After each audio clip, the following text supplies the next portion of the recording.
الله أكبر الله أكبر.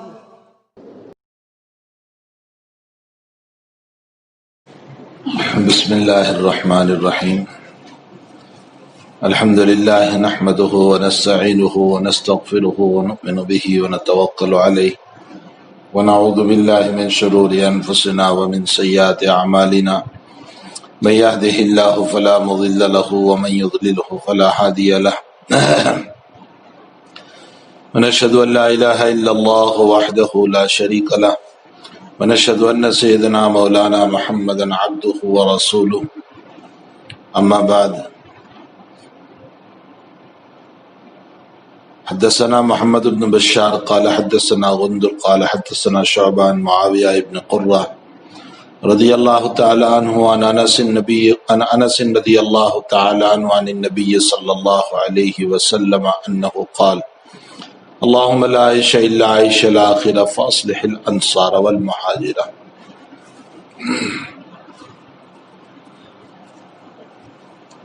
وبه قال حدثني أحمد بن مقدام قال حدثنا فضيل بن سليمان قال حدثنا أبو حازم حدثنا سهل بن سعد الساعدي رضي الله تعالى عنه كنا مع رسول الله صلى الله عليه وسلم في الخندق وهو يعفر ونحن ننقل التراب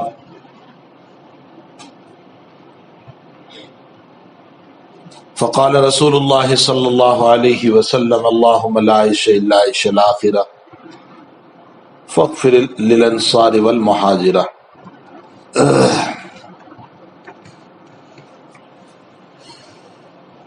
بزرگان محترم، معزز دوستو، بھائیو، عزیزو اور ہماری خواتین، مائیں، بہنیں اور بیٹیاں، السلام علیکم ورحمۃ اللہ وبرکاتہ. ہماری یہ مجلس جو عام ضابطے کے اعتبار سے ہر منگل کو سورت سوداگروار چٹگد مسجد میں ہوتی ہے، وہی سلسلہ اب ہر منگل کو انشاءاللہ تعالی عشاء کے بعد آج سے شروع کیا گیا ہے. تعالی جل شانہ و عم نوالہ استقامت عطا فرمائے اور اللہ جل شانہ جلد از جلد وہ مواقع فراہم فرمائیں کہ ہم براہ راست آپس میں بیٹھ کر کے سنیں اور پڑھیں. جب یہ مجلسیں چل رہی تھی تو اس وقت ہم نے بخاری شریف کا کتاب الرقاق شروع کیا تھا، اور میں نے شروع ہی میں بتایا تھا کہ رقاق رقت سے ہیں، اور رقت کا معنی ہوتا ہے دل کی نرمی. حضرت الامام محمد ابن اسماعیل بخاری رضی اللہ تعالیٰ عنہ نے اس کتاب میں ان روایات کو جمع فرمایا ہے جس سے دل نرم ہوتا ہے، آخرت کی فکر پیدا ہوتی ہے، انسان کی توجہ اللہ کی طرف چلتی ہے، دنیا سے بے رغبتی پیدا ہوتی ہے، آخرت کا شوق پیدا ہوتا ہے. اسی مناسبت سے اس سے پہلے جب کتاب الرقاق شروع ہوا تو اس موقع پر سب سے پہلے جو حدیث گزری تھی، نبی اکرم صلی اللہ علیہ وسلم نے فرمایا: نعمتان مغبون فیہما کثیر من الناس الصحۃ والفراغ. حضور پاک صلی اللہ علیہ وسلم فرماتے ہیں کہ دو نعمتیں ایسی ہیں کہ جس میں لوگ دھوکے میں پڑے ہوئے ہیں، ایک تندرستی اور ایک فرصت. انسان جب تندرست ہوتا ہے تو سوچتا ہے میں آج تندرست ہوں، کل بھی رہوں گا، حالانکہ اس کو یہ پتہ نہیں ہے کہ کیا معلوم آج میں تندرست ہوں، کل کو کوئی بیماری نہ آ جائے. ہمارے حضرت مفتی سعید صاحب رحمت اللہ علیہ مسلسل بیان بھی فرما رہے تھے، بلکہ حضرت مفتی صاحب کی ایک کلپ موجود ہے جس میں حضرت مفتی صاحب نے فرمایا کہ ایک صاحب کا مجھ پر فون آیا کہ آپ بیان نہ کریں طبیعت کی حالت کی وجہ سے، تو آپ نے فرمایا یہ نہیں ہو سکتا ہے، میں بیان کروں گا. پھر فرمایا کہ اور ایک صاحب کا فون آیا مولانا عبدالرؤوف صاحب سکھروی کا، انہوں نے فرمایا کہ بیان کریں لیکن مختصر کریں۔ تو حضرت مفتی صاحب نے فرمایا کہ یہ رائے ٹھیک ہے کہ بیان ہو مختصر۔ حضرت مفتی صاحب نے بیان فرمایا کیا معلوم کہ کل کو میں ہاسپٹل چلا جاؤں گا اور اس کے بعد جو ہے تسلسل بے ہوشی کی رہے گی اور یہاں تک کہ میں قبر کے حوالے ہو جاؤں گا۔ بہت سارے اس طرح کے واقعات ہوتے ہیں کہ انسان کی صحت ہوتی ہے لیکن پتہ نہیں چلتا ہے کہ کل کو میرے ساتھ کیا ہونے والا ہے۔ اس لیے انسان کو چاہیے کہ اپنی صحت اور تندرستی کو بہت غنیمت سمجھے اور جتنی اللہ کی عبادت ہو سکے انسان کو اپنی تندرستی میں کرنا چاہیے، اس لیے کہ بڑھاپے میں کرنا بھی چاہیں تو نہیں کر پاتے ہیں۔ بہت سے لوگ وہ ہیں کہ جنہوں نے جوانی میں نمازیں نہ پڑھی، بڑھاپے میں ان کا حال یہ ہو گیا کہ آج کرسی پر بیٹھ کر کے سجدہ کر رہے ہیں اور وہ سجدہ کرنے کے محتاج ہو گئے، اشاروں سے ان کے سجدے ہو رہے۔ تو ایک نعمت تو صحت ہے اور دوسری نعمت فرصت ہے۔ انسان کو آج فرصت ہے، مثلا اس وقت جو ہے کافی لوگ فرصت میں ہیں۔ اس سے پہلے تو شدید طرح کا لاک ڈاؤن تھا جس میں کسی طرح کے کام پر انسان نہیں جاتا تھا، تو انتہائی درجہ فرصت تھی، لیکن افسوس کہ ہم نے فرصت کے ایام کو گنوا دیا اور کچھ نہیں کیا۔ کیا معلوم کل کو مشغولیت آ جائیں اور ہم کچھ کرنا بھی چاہیں تو نہ کر سکیں۔ اس لیے نبی اکرم صلی اللہ علیہ وسلم نے فرمایا کہ دو چیزوں کے باب میں لوگ دھوکے میں پڑے ہوئے ہیں، دو نعمتوں کے باب میں بہت سارے لوگ۔ حضرت فرماتے کثیر من الناس الصحت والفراغ۔ اس کے بعد جو دوسری روایت ذکر فرمائی جو آج پڑھی گئی، حضرت معاویہ ابن قرہ رضی اللہ تعالیٰ عنہ فرماتے ہیں کہ حضرت انس رضی اللہ تعالیٰ عنہ فرماتے ہیں، حضرت انس خادم رسول صلی اللہ علیہ وسلم ہیں جنہوں نے 10 سال تک حضور پاک صلی اللہ علیہ وسلم کی خدمت فرمائی، اور حضرت انس خود فرماتے ہیں کہ نبی علیہ السلام جب مجھے کوئی کام سپرد فرماتے تھے اور میں اپنے بچپنے کی وجہ سے وہ نہیں کر پاتا تھا، حضرت نے مجھے یہ نہیں کہا کہ تو نے کیوں نہیں کیا، یہ آپ کے اخلاق کریمہ تھے۔ اور اگر کوئی کام ذرا سا الٹ پلٹ ہو گیا تو حضرت نے کبھی یہ نہیں فرمایا کہ تو نے یہ کام کیوں الٹ پلٹ کر دیا۔ اس لیے کہ 10 سال کی عمر میں آپ کی والدہ نے حضرت ام سلیم رضی اللہ تعالیٰ عنہ نے نبی علیہ السلام کی خدمت میں آپ کو پیش کیا تھا اور فرمایا کہ اس بچے کو آپ اپنی خدمت کے لے لیجئے۔ حضرت انس رضی اللہ تعالیٰ عنہ کو نبی اکرم صلی اللہ علیہ وسلم نے اپنی خدمت کے لیے لیا۔ وفات رسول کے موقع پر ان کی عمر قریباً 21 سال کی تھی، لیکن نبی علیہ الصلوۃ والسلام کی دل و جان سے خدمت فرمائی۔ روایت میں خود حضرت انس فرماتے ہیں کہ ایک مرتبہ حضور پاک صلی اللہ علیہ وسلم میرے مکان تشریف لائے، اس لیے کہ میری والدہ نے دعوت کی تھی۔ آتے ہی حضرت نے فرمایا کہ لاؤ کھانا لاؤ، کیا ہے؟ تو میری ماں نے جو کچھ حلوہ وغیرہ تیار کیا تھا وہ حضرت کے سامنے رکھا، حضرت نے تناول فرمایا اور اس کے بعد فرمایا کہ مصلی لاؤ، 2 رکعت نماز پڑھ دو، اس لیے کہ آپ نے مجھ پر کھانے کا احسان کیا تو میں احسان کے بدلے میں آپ کا احسان ادا کروں۔ بخاری شریف کی روایت ہے، فرمایا لاؤ مصلی میں 2 رکعت نماز پڑھ دو۔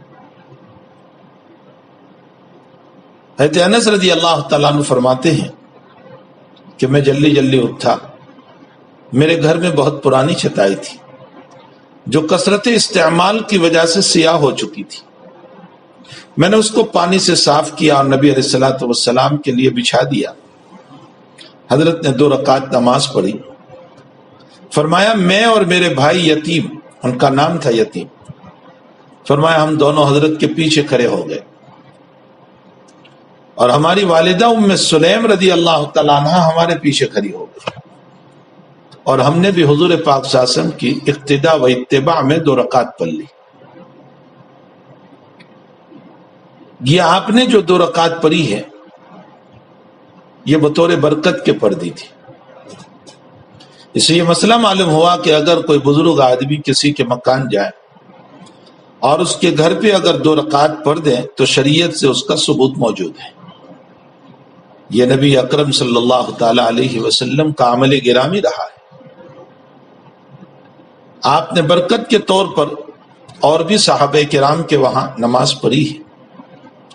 ایک صحابی رضی اللہ تعالیٰ عنہ جو انصاری صحابی تھے، اتبان ابن مالک رضی اللہ تعالیٰ عنہ کا اسم گرامی ہے، وہ اپنے محلے کے امام تھے، لیکن بینائی میں ضعف آ گیا، کمزوری آ گئی، اور شدت بارش کے زمانے میں ان کے اور مسجد کے درمیان پانی کثرت سے بہتا تھا۔ آپ نے نبی علیہ الصلوۃ والسلام سے فرمایا کہ یا رسول اللہ، بارش کے زمانے میں میں مسجد تک نہیں جا سکتا ہوں، اس لیے کہ ضعف بصر ہے، میری آنکھوں کی بڑی کمزوری ہو گئی۔ اگر آپ کی اجازت ہو تو میں ایسے وقت میں اپنے گھر میں فرض نماز پڑھ لیا کروں۔ حضرت نے اجازت مرحمت فرمائی کہ ٹھیک ہے۔ تو حضرت اتبان کہنے لگے کہ یا رسول اللہ صلی اللہ علیہ وسلم، میری دلی چاہت یہ ہے کہ میں جس جگہ کو اپنا جائز صلاۃ بنانا چاہتا ہوں، اپنے مکان میں نماز کی جگہ بنانا چاہتا ہوں، آپ برکتاً 2 رکعت پڑھ دیں۔ حضرت نے وعدہ فرما لیا کہ میں آؤں گا۔ دوسرے تیسرے دن آپ ابو بکر صدیق رضی اللہ تعالیٰ عنہ، سیدنا صدیق اکبر رضی اللہ تعالیٰ عنہ کے ساتھ تشریف لے گئے، اور جاتے ہی آپ نے ارشاد فرمایا کہ این اصلی، کہاں نماز پڑھو۔ ہمارے حضرت شیخ مولانا محمد زکریا صاحب کاندلوی ثم المہادر المدنی نور اللہ مرقدہ، یہ دونوں روایتیں بخاری شریف کی۔ حضرت شیخ فرماتے ہیں کہ ام سلیم کے مکان پر گئے تو جاتے ہی فرمایا کھانا لاؤ، اور اتبان رضی اللہ تعالیٰ عنہ کے مکان پہنچے تو جاتے ہی فرمایا این اصلی، کہاں نماز پڑھو۔ فرمایا معلوم یہ ہوتا ہے کہ کسی کے مکان پر جاؤ تو مقصد کو مد نظر رکھو، جس مقصد کے لیے تمہیں بلایا گیا ہے اس کو مد نظر رکھو۔ یہاں نماز کے لیے بلایا گیا تھا تو حضرت نے سب سے پہلے نماز ہی کے مسئلے کو رکھا، اور وہاں دعوت کے لیے بلایا گیا تھا تو سب سے پہلے آپ نے کھانے کے مسئلے کو مقدم رکھا۔ بعض لوگ جو ہر وقت کھانے ہی کے عادی ہوتے ہیں، جن کو مقصد نظر نہیں آتا، ہر وقت کھانا ہی نظر آتا، اس لیے وہ مقاصد کو بعد میں رکھ دیتے ہیں اور کھانے کو مقدم کر دیتے ہیں۔ حالانکہ شریعت مطہرہ سے یہ معلوم ہوتا ہے کہ جس مقصد کے لیے بلایا گیا ہے اس کو مقدم رکھا جائے۔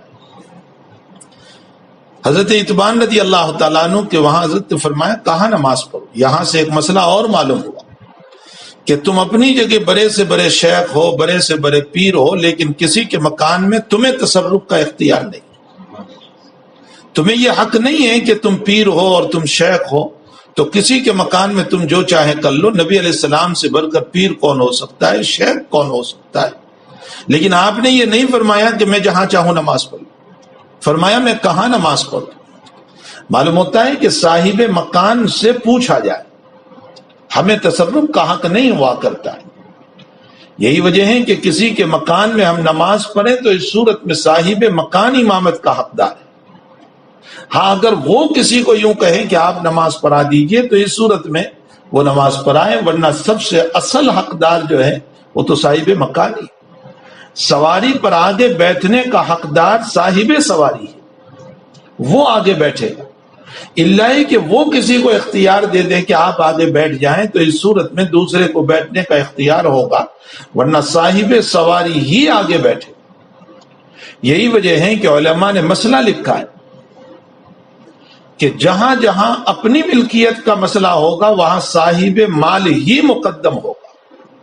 یہی وجہ ہے کہ بیع و شراء کے مسئلے میں جہاں خرید و فروخت ہو رہی ہے، بزنس ہو رہا ہے، وہاں خود نبی اکرم صلی اللہ علیہ وسلم نے ارشاد فرمایا کہ مال کا بھاؤ اور مال کی قیمت لگانے کا حق صاحب مال کو ہوا کرتا ہے۔ آج کل جو یہ فیشن بنا ہوا ہے کہ صاحب مال ہم کو یہ کہہ رہا ہے کہ آپ جو چاہیں دے دیں یا آپ اپنے اعتبار سے دے دیں، یہ غلط ہے، یہ روایتوں کے خلاف ہے، یہ مسئلہ مفضی الی المنازعات ہے، یہ دل دکھانے کا مسئلہ ہے۔ مجھے کیا پتا کہ یہ چیز کتنے کی ہوا کرتی ہے، صاحب مال جانتا ہے کہ یہ چیز کتنے کی ہوا کرتی ہے، تو مال کی قیمت لگانے کا حق صاحب مال کو ہوا کرتا ہے، یہ خود روایتوں کے اندر ہے، تو صاحب مال زیادہ حقدار ہوا کرتا ہے۔ یہی وجہ ہے کہ مجمع کے اندر اور مکان کے اندر لوگ بیٹھے ہوئے ہیں، مجلس لگی ہوئی ہے، صاحب مکان کو اپنی ضرورت کے لیے اگر جانا ہو تو اس کو کسی کی اجازت لینے کی ضرورت نہیں ہے، اس لیے کہ وہ اس کا اپنا مکان ہے۔ اسی طرح مجلس لگی ہوئی ہے اور اس مجلس میں وہی اصل اصول ہے، مثلا وہی صدر ہے، مجلس کا رہبر و رہنما وہی ہے، تو اس صورت میں وہ بھی گویا کہ صاحب مکان ہو گیا، اس لیے اس کو کسی کو یہ پوچھنے کی ضرورت نہیں ہے کہ میں اس کام کے لیے جا رہا ہوں۔ یہ مسائل ہیں، اگر ہماری سمجھ میں آئے، شریعت مطہرہ کوئی ایسی نہیں ہے کہ جس نے ہم کو آزاد چھوڑا ہے، بلکہ شریعت مطہرہ ایک جامع شریعت۔ تو اتبان ابن مالک رضی اللہ تعالیٰ عنہ کہ وہاں جب نبی کریم صلی اللہ علیہ وسلم تشریف لے گئے، فرمایا آئی نہ اصلی، کہاں نماز پڑھو، جگہ بتائی کہ حضرت یہاں نماز پڑھو۔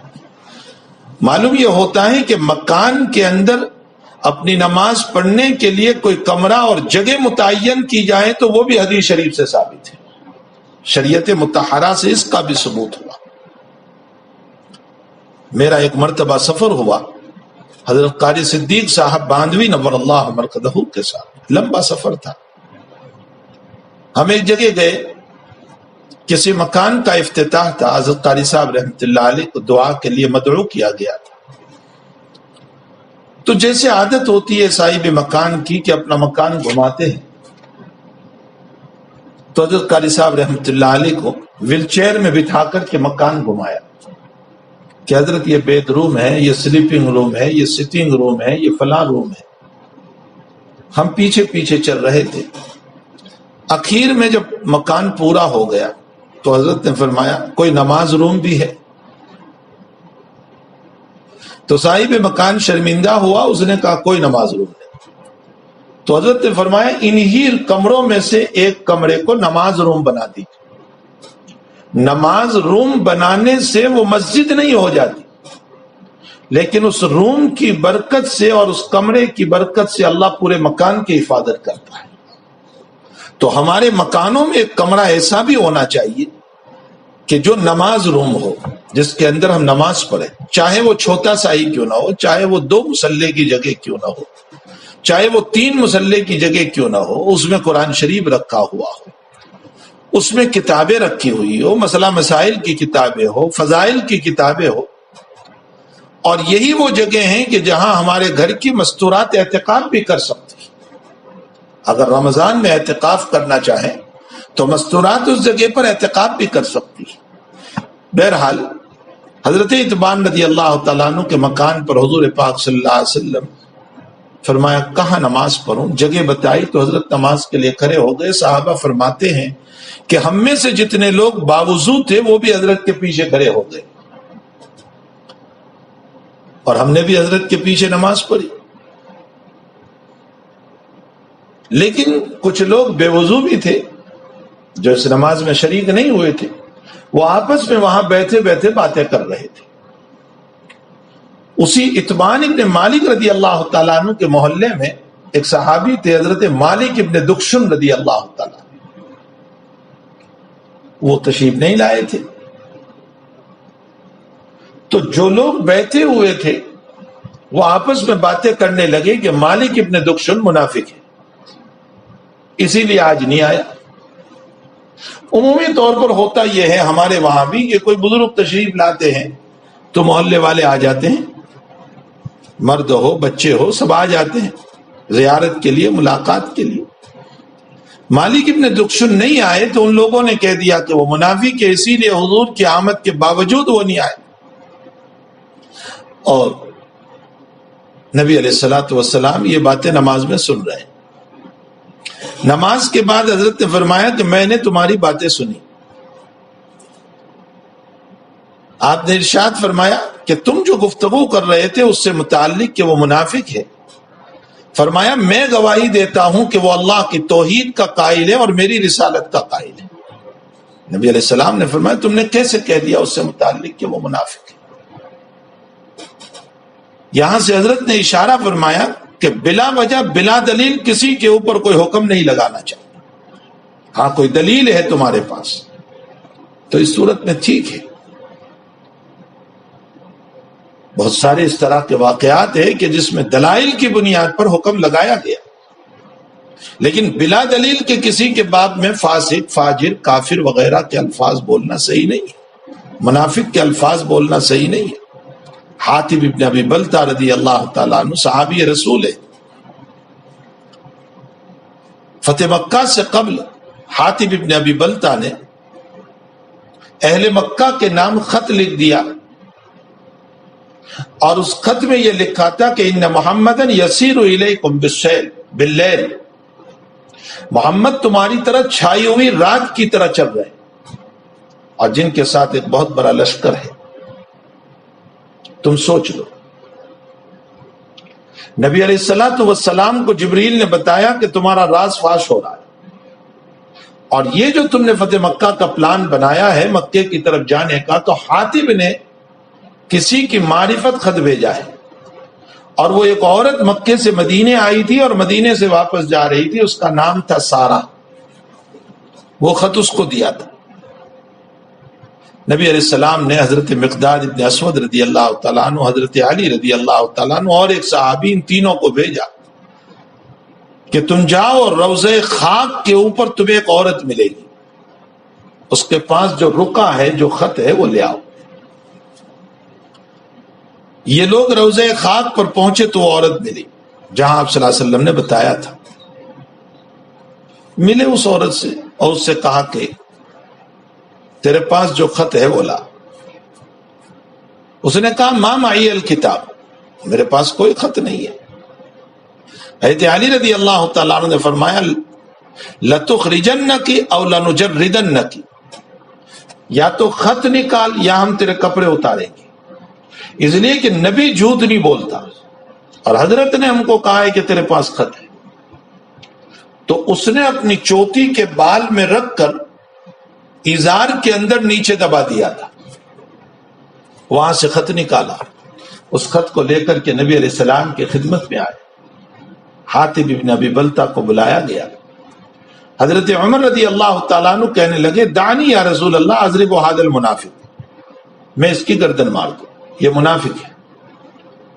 یہاں حضرت عمر نے جو ان کو منافق کہا وہ دلیل کی بنیاد پر، اس لیے کہ نبی کے راز کو فاش کرنے والے منافق ہی ہوتے تھے.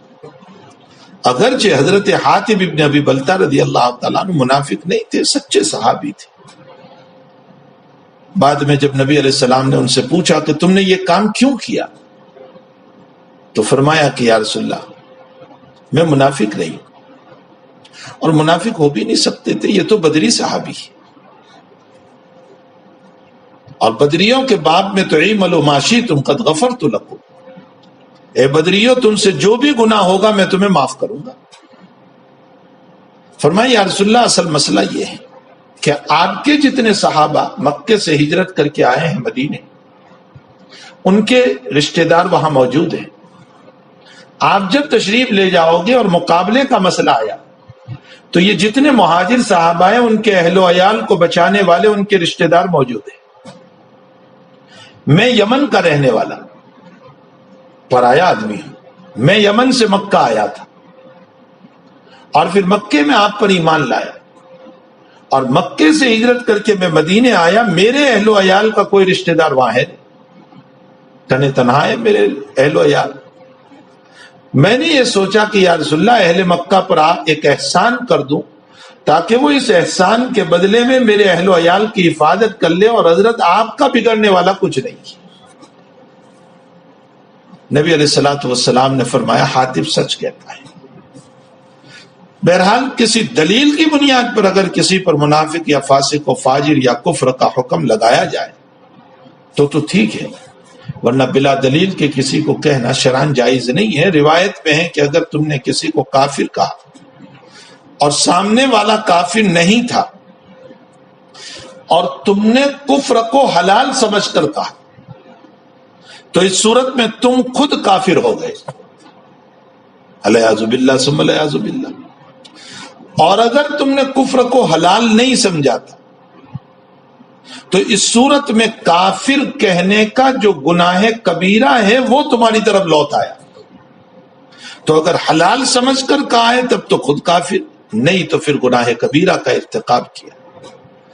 تو بلا وجہ اور بلا دلائل کے کسی پر اس طرح کی بات نہیں کرنا چاہیے۔ نبی کریم صلی اللہ علیہ وسلم نے فرمایا کہ تم نے جو مالک سے متعلق بات کہی وہ صحیح نہیں ہے، میں گواہی دیتا ہوں کہ وہ اللہ کی توحید کا قائل ہے اور میری رسالت کا قائل، لیکن ہو سکتا ہے مالک ابن دکشن کو پتہ نہ چلا ہو، یہ بھی ہو سکتا ہے کہ وہ بیمار ہو، یہ بھی ہو سکتا ہے کہ وہ اس وقت موجود نہ ہو، اس لیے کہ نبی علیہ الصلوۃ والسلام کی آمد تو اچانک ہو گئی تھی، وہ موجود نہ ہو اس لیے تشریف نہ لائے ہو، بہت ممکن ہے وہ کھیت میں ہو یا کہیں گئے ہوئے ہو۔ تو اس طرح پر کسی سے متعلق اس طرح بدظنی قائم نہیں کر لینا چاہیے۔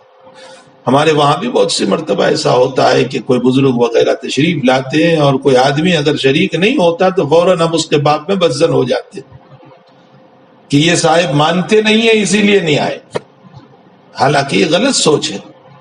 ہو سکتا ہے کہ ان کو کوئی عذر ہو یا وہ موجود نہ ہو، کسی کام سے گئے ہو۔ یہاں سے ایک مسئلہ اس روایت سے یہ بھی معلوم ہوا کہ نبی علیہ السلام نے ان کی گفتگو کو نماز میں سنا۔ معلوم یہ ہوتا ہے کہ خارج لوگوں کی گفتگو نماز میں سننے سے نماز میں کوئی فرق نہیں پڑتا، نماز اپنی جگہ ہو جاتی ہے۔ اگر نماز نہ ہوتی تو نبی علیہ السلام نے مکمل کیوں فرمائی؟ اب مسئلہ خیالات کا ہے۔ روایت میں ہے بخاری شریف میں کہ ایک صحابی رضی اللہ تعالیٰ عنہ نے نبی علیہ الصلوۃ والسلام کو ایک عبا دیا، حضرت نے اس عبا کو پہن کر کے نماز پڑھی لیکن اس پر پھول تھے۔ www.attableek.com The Reviver of Iman۔ نماز کے بعد آپ نے فوراً اپنے عبا کو نکال دیا اور فرمایا کہ جاؤ ان کے پاس جنہوں نے دیا تھا اور فرمایا کہ اس کو واپس لے لو۔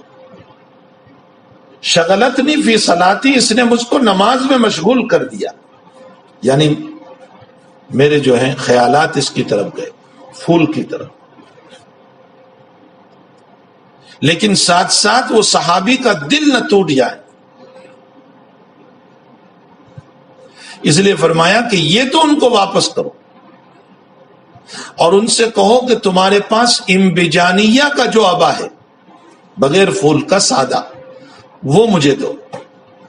یہ اس لیے سامنے سے مانگا کہ کہیں وہ صحابی کے دل میں یہ نہ آ جائیں کہ نبی نے میرا ہدیہ واپس کر دیا، تو ان کے دل کو خوش رکھنے کے لیے نبی کریم صلی اللہ علیہ وسلم نے سامنے سے مانگا،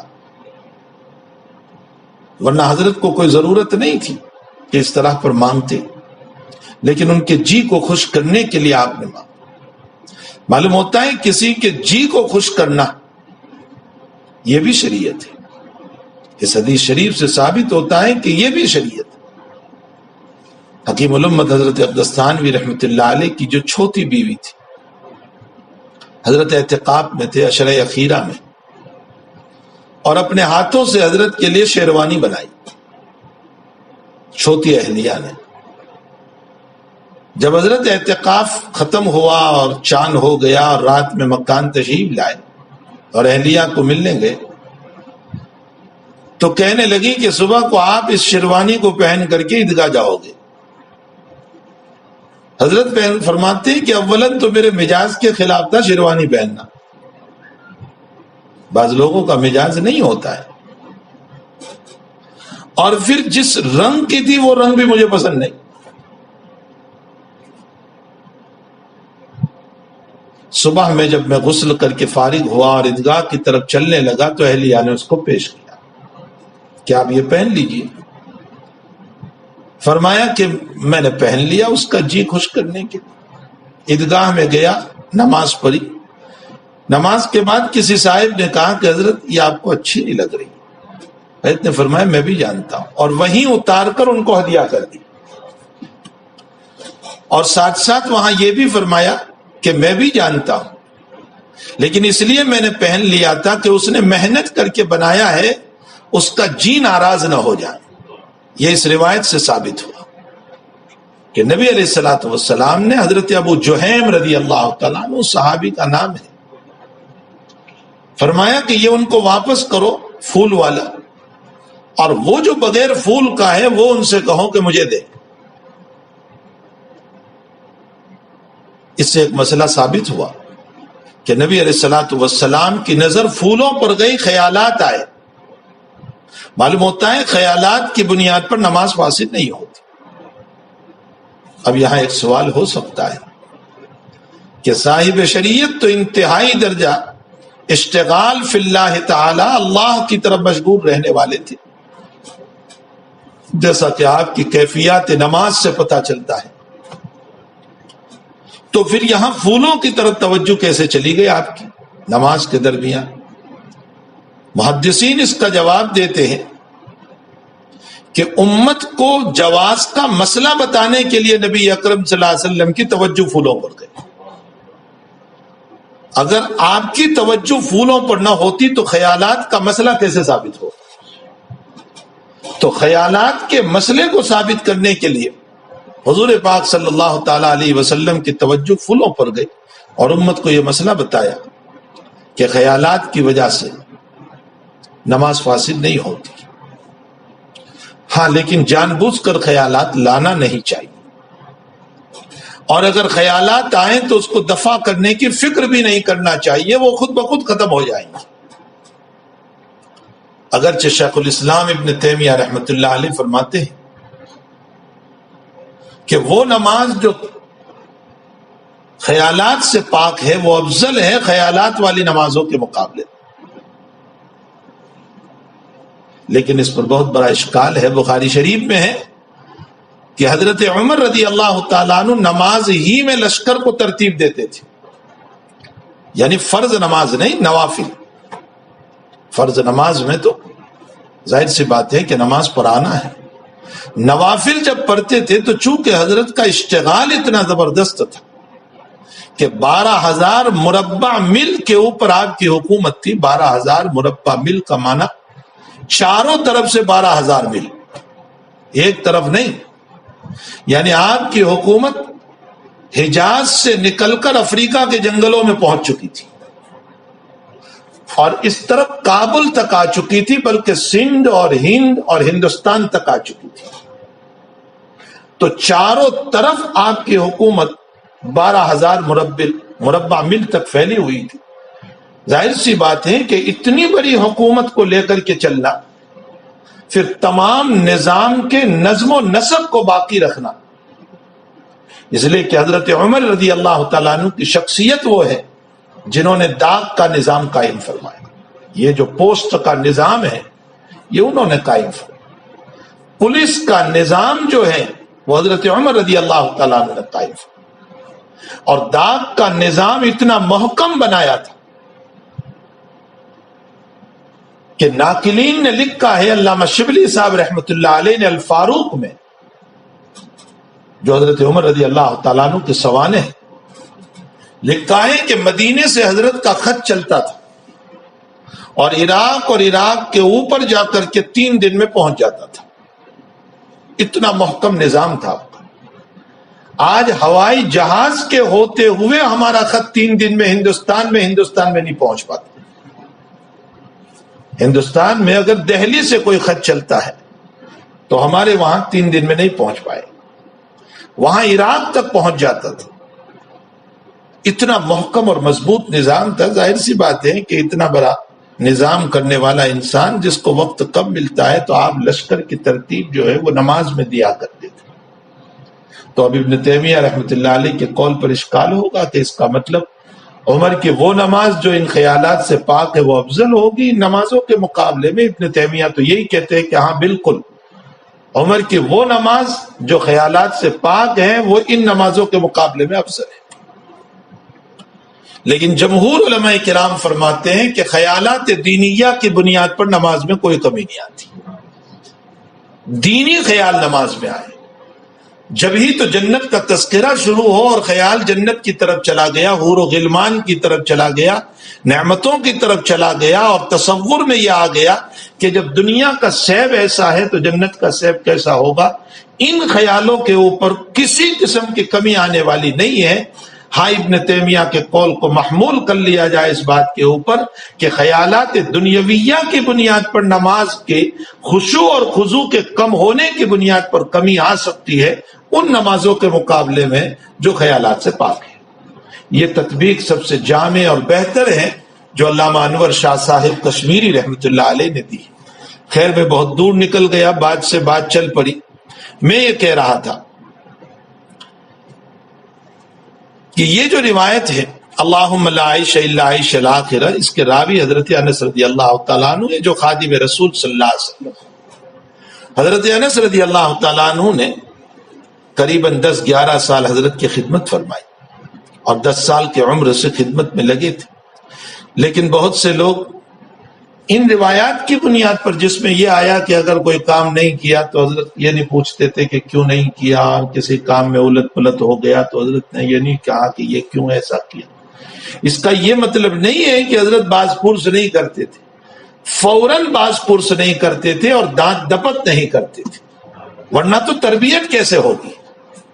اگر حضرت پوچھے نہیں تو تربیت کیسے ہوگی؟ جبکہ تربیت کرنے کی ضرورت ہے۔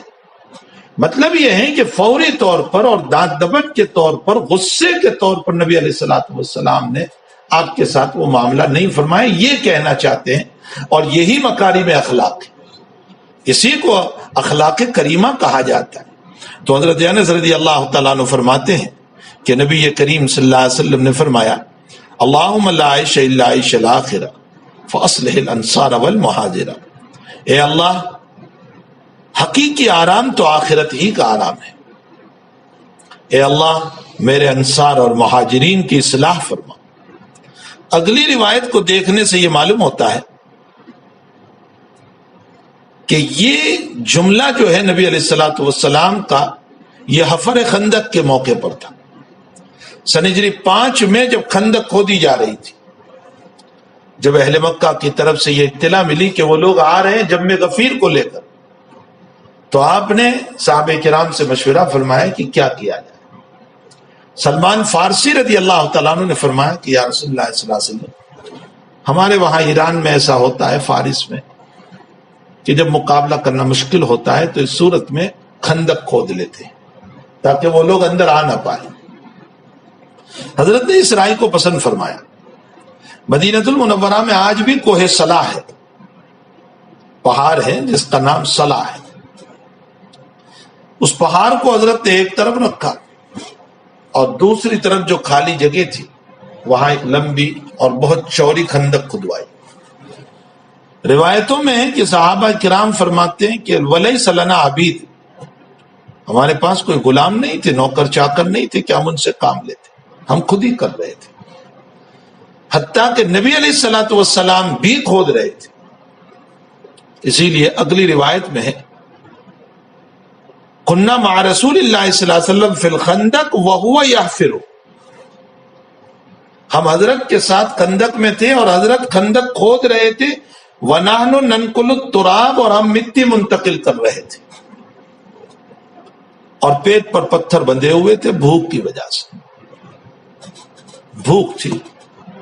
پتھر باندھنے کا یہ مطلب نہیں ہے کہ کوئی بہت بڑا پتھر باندھتے ہو، یہ مطلب نہیں ہے۔ بہت سارے لوگ روایتوں کا مطلب نہیں سمجھتے۔ پتھر کا مطلب یہ ہوتا ہے کہ جیسے ہمارے وہاں سنگ مرمر ہوتے ہیں،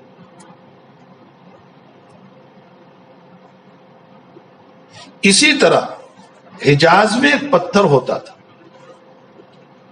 آج بھی آپ دیکھو کہ حرم شریف کے اندر جو پتھر لگے ہوئے ہیں مطاف کعبہ میں، آپ اس پر چلو تو چاہے کتنی ہی گرمی کیوں نہ ہو لیکن اس پر ٹھنڈک لگتی ہے۔ تو حجاز میں اس طرح کے پتھر ہوتے ہیں، ہم جس کو ماربل کہہ دیا کرتے ہیں، لیکن وہ اس سے علیحدہ ہوتے ہیں، جیسے ماربل پتھر بھی ٹھنڈے ہوتے ہیں۔ انسان جب بھوکا ہوتا ہے تو پیٹ میں گرمی پیدا ہوتی، تو یہ مخصوص قسم کے پتھر ہوتے تھے جو بہت ٹھنڈے ہوتے تھے، اس کی خاصیت برودت اور ٹھنڈک تھی۔ تو وہ مختصر سا اتنا سا پتھر لے کر کے یوں باندھ دیتے تھے کپڑے میں، تاکہ اس پتھر کی برودت کی وجہ سے پیٹ کے اندر بھوک کی وجہ سے جو گرمی پیدا ہوئی ہے یہ پتھر اس کو کھینچ لیتا تھا۔ یہ ہے بنیادی وجہ، یہ نہیں ہے کوئی بہت بڑا پتھر باندھتے تھے، ورنہ بھوکا انسان اتنے بڑے پتھر کا بوجھ کیسے اٹھائے۔ بہرحال صحابہ کرام اور خود نبی اکرم صلی اللہ علیہ وسلم نے بھی اپنے پیٹ پر پتھر باندھا تھا اور خندق کھود رہے تھے۔ ایسے موقع پر روایت سے پتہ چلتا ہے کہ صحابہ کرام کی زبان سے ایک جملہ نکلا اور وہ بار بار پڑھتے جا رہے تھے، نحن الذین بایعوا محمدا علی الجہاد ما بقینا ابدا، نحن الذین بایعوا محمدا، ہم وہ لوگ ہیں جنہوں نے محمد صلی اللہ علیہ وسلم کے ہاتھ پر بیعت کی۔ کس پر بیعت کی؟ علی الجہاد ما بقینا ابدا، کہ ہم جہاد پر قائم دائم رہیں گے جب تک ہماری زندگی ہے، یعنی ہم حضرت کا دامن نہیں چھوڑیں گے، ہم نے اس پر بیعت کی۔ اس موقع پر نبی کریم صلی اللہ علیہ وسلم نے اپنے صحابہ کے ان جملوں کو سن کر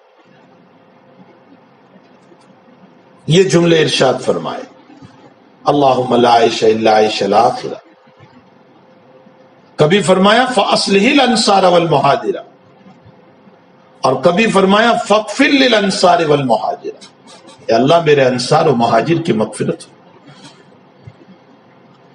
یہ جملے بولنے کی ایک وجہ یہ بھی تھی کہ آپ نے دیکھا ہوگا کہ کوئی وزنی چیز کو اٹھانا ہوتا ہے اور بہت سارے لوگ مل کر کے جب اٹھاتے ہیں تو کچھ نہ کچھ بولتے ہیں، اور اس بولنے کے نتیجے میں ہمت اور قوت کے ذریعے سے اس تھمبے کو کھڑا کر دیتے ہیں۔ لیکن یہ بے معنی کلام ہوتا ہے، یہ جو تھمبا اور ستون کو اٹھانے کے موقع پر بولتے ہیں اس کا کوئی معنی نہیں ہوتا ہے، بے معنی۔ یہاں جو بولا جا رہا تھا وہ بے معنی نہیں تھا۔ حضرات صحابہ کہہ رہے ہیں نحن الذین بایعوا محمدا، یہ صحابہ کا جملہ اس بنیاد پر تھا کہ یا رسول اللہ ہم بھوکے ہیں، پیاسے ہیں، پانی نہیں، غلام نہیں، نوکر چاکر نہیں، ہم خندق کھود رہے ہیں، محنت خود کر رہے ہیں، چٹانیں توڑ رہے ہیں، پتھر توڑ رہے ہیں، لیکن حضرت آپ ہماری طرف سے بالکل دل میں کوئی بات نہ لائیں، آپ ہم آپ کو چھوڑنے والے نہیں۔ یہ مطلب تھا، ہم ان حالات میں بھی آپ کے دامن کو پکڑ کے چلیں گے اور مضبوطی کے ساتھ چلتے رہیں گے جب تک ہماری زندگی باقی۔ تو حضرت خوش ہو کر دعا دیتے تھے، اللہم لا عیش الا عیش الآخرہ فاغفر للانصار والمہاجر، اے اللہ حقیقی زندگی تو آخرت کی زندگی ہے، میرے انصار و مہاجرین کی مغفرت فرما۔ وہ کیا منظر ہوگا جب صحابہ نبی کو کہہ رہے ہوں گے نحن الذین بایعوا محمدا، اور نبی علیہ الصلوۃ والسلام صحابہ کو دعائیں دے رہے ہوں گے ان جملوں کے ذریعے سے، اللہم لا عیش الا عیش الآخرہ۔ پھر نبی علیہ الصلوۃ والسلام کے اس جملے کے اندر جو اشارہ ہے وہ کتاب الرقاق کی مناسبت سے یہاں لے آئے ہیں، اور وہ اشارہ یہ ہے کہ میرے صحابہ تم بڑے حالات میں ہیں، پریشانیوں میں ہیں، تمہیں کھانا میسر نہیں، تمہیں پانی میسر نہیں، تم انتہائی بے چینی اور قلق اور اضطرابی حالت میں ہو، اور اسی عالم میں تم کام کر رہے ہو، اوپر سے دھوپ ہے، بدن پر پورے کپڑے نہیں،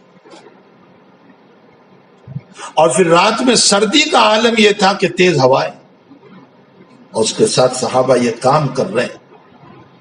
تو نبی علیہ الصلوۃ والسلام نے فرمایا تھوڑے سے حالات کو برداشت کر لو، حقیقی عیش تو آخرت کا عیش ہے۔ یہ ہے مناسبت، اللہم لا عیش الا عیش الآخرہ۔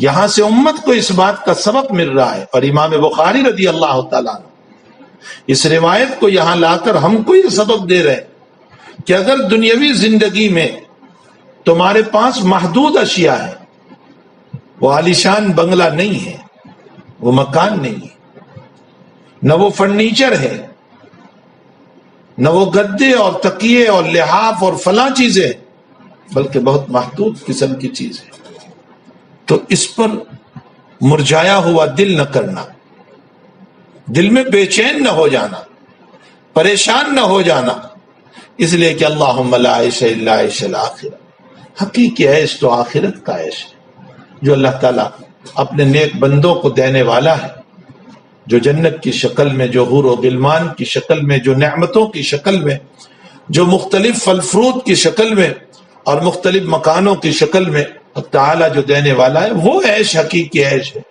اس لیے یہاں کی فانی نعمت کے اوپر کم ہمت نہ ہو جانا، اور کم ہمت ہو کر کے اللہ کی یادوں کو بھول نہ جانا۔ کبھی ایسا ہوتا ہے کہ انسان اپنی محدود نعمتوں کو دیکھ کر اس کے حصول میں اتنا لگ جاتا ہے کہ جس کے نتیجے میں وہ نمازوں کو چھوڑ دیتا ہے، وہ رب کو بھول جاتا ہے، وہ اللہ کو بھول جاتا ہے، کبھی ناشکری کے کلمات زبان سے نکل جاتے ہیں، کبھی نہ بولنے کی باتیں اس کے زبان پر آ جاتی ہیں۔ نبی علیہ الصلوۃ والسلام اشارہ فرما رہے کہ حقیقی عیش تو آخرت کا عیش ہے، یہ تو فانی ہے، کتنا ہی کچھ نہ مل جائے یہاں، کتنا ہی کچھ مل جائے، لیکن فنا ہے۔ ساری دنیا کے کپڑے مجھے مل جائیں اور ساری دنیا کے تعیش کا سامان مجھ کو مل جائے اور سونے اور چاندی کا بنگلہ مل جائے اور سب کچھ مل جائے، لیکن فنا ہے۔ تو جو چیز فنا ہونے والی ہے اس پر ہمیں اتنا زیادہ پریشان نہیں ہونا چاہیے۔ حقیقی زندگی تو آخرت کی زندگی ہے۔ اللہم لا عیش الا عیش الآخرہ فاغفر الانصار والمہاجرہ۔ حق تعالی جل شانہ اس روایت میں جو نبی علیہ الصلوۃ والسلام ہمیں آخرت کی توجہ دلانا چاہتے ہیں اور آخرت کے عیش کی طرف توجہ دلانا چاہتے ہیں، اور اشارہ فرماتے ہیں کہ دنیا کی فانی نعمت کے فنا ہونے پر غم نہ کرنا۔ اگر فانی نعمت فوت ہو جائے تو اس پر غم نہ کرنا، اللہ کرے کہ ہمارا دل ان روایتوں پر اتر جائے۔ اگر دل اتر گیا تو اس صورت میں بڑے سے بڑی دنیا کی مصیبت بھی آسان ہو جاتی ہے، اور بڑے سے بڑا صدمہ بھی ہلکا ہو جاتا ہے، اور بڑے سے بڑی نعمت کا زوال بھی دل کے اوپر اتنا اثر انداز نہیں ہوتا۔ سیدنا عبد القادر جیلانی رحمۃ اللہ علیہ کے باب میں لکھا ہے، بہت بڑے بیپاری تھے، ہول سیلر تھے، تھوک بندی بیپاری تھے، اور جہازوں کے جہاز اور اسٹیمروں کے اسٹیمر کپڑے لے کر کے آتے تھے۔ ایک مرتبہ اطلاع پہنچی کہ آپ کا جہاز ڈوب گیا۔ حضرت تھوڑی دیر خاموش رہے، خانقاہ میں بیٹھے ہوئے تھے، اس کے بعد فرمایا الحمدللہ۔ 2-3 دن کے بعد اطلاع آئی کہ حضرت جو جہاز ڈوبا ہے وہ آپ کا نہیں، کسی اور کا ہے، آپ کا جہاز صحیح سالم آ گیا۔ حضرت پھر تھوڑی دیر خاموش رہے، مراقبہ کیا، فرمایا الحمدللہ۔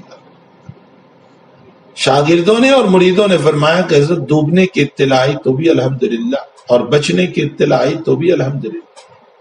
تو حضرت نے ارشاد فرمایا کہ میں نے نہ ڈوبنے پر الحمدللہ کہا، نہ بچنے پر کہا۔ اصل بات یہ ہے کہ جب یہ اطلاع ملی کہ ڈوب گیا تو میں نے اپنے قلب کو دیکھا کہ آیا غم کی وجہ سے یہ اللہ کی یادوں سے غافل تو نہیں ہو گیا، لیکن جب میں نے میرے دل کو دیکھا کہ نہیں، اللہ کی یادوں میں لگا ہوا ہے اور اس صدمے کی وجہ سے اپنے رب کو نہیں بھولا، تو میں نے اس پر اللہ کی تعریف کی الحمدللہ۔ اور پھر جب جہاز کے بچنے کی اطلاع آئی تو پھر میں نے اپنے دل کو تتولا اور دیکھا کہ خوشی کی وجہ سے اپنے رب کو کہیں بھول تو نہیں گیا۔ میں نے اپنے دل کو تتولا اور دیکھا کہ نہیں، خوشی کے عالم میں بھی اپنے رب کی یادوں میں وہ مشغول ہے، تو اس پر میں نے کہا کہ الحمدللہ۔ تو نہ ڈوبنے پر کہا، نہ بچنے پر کہا، بلکہ دل کے اللہ کی یادوں میں مشغول رہنے پر کہا ہے۔ تو حقیقت یہ ہے کہ بندہ جب اللہم لا عیش الا عیش الآخرہ کی طرف متوجہ ہوتا ہے تو پھر بڑی سے بڑی مصیبت میں بھی وہ اللہ کو بھولتا نہیں ہے، اور بڑی سے بڑی خوشی کے اندر بھی اس کو اللہ یاد رہتا ہے۔ اللہ تعالیٰ اس روایت کے ذریعے سے جو ہمیں سبق ملا ہے، اللہ ہم سب کو عمل کی توفیق عطا فرمائے۔ وصلی اللہ علی النبی الکریم، الحمد للہ رب العالمین، والعاقبۃ للمتقین، والصلاۃ والسلام علی سید الانبیاء والمرسلین وعلی آلہ وصحبہ اجمعین۔ ربنا آتنا فی الدنیا حسنہ وفی الآخرۃ حسنہ وقنا عذاب النار۔ اللهم انا نسألك الهدى والتقى والعفاف والغنى، اللهم انا نسألك العفو والعافية في الدين والدنيا والآخرة، توفنا مسلما والحقنا بالصالحين غیر خزایا ولا ندامہ ولا مخزون۔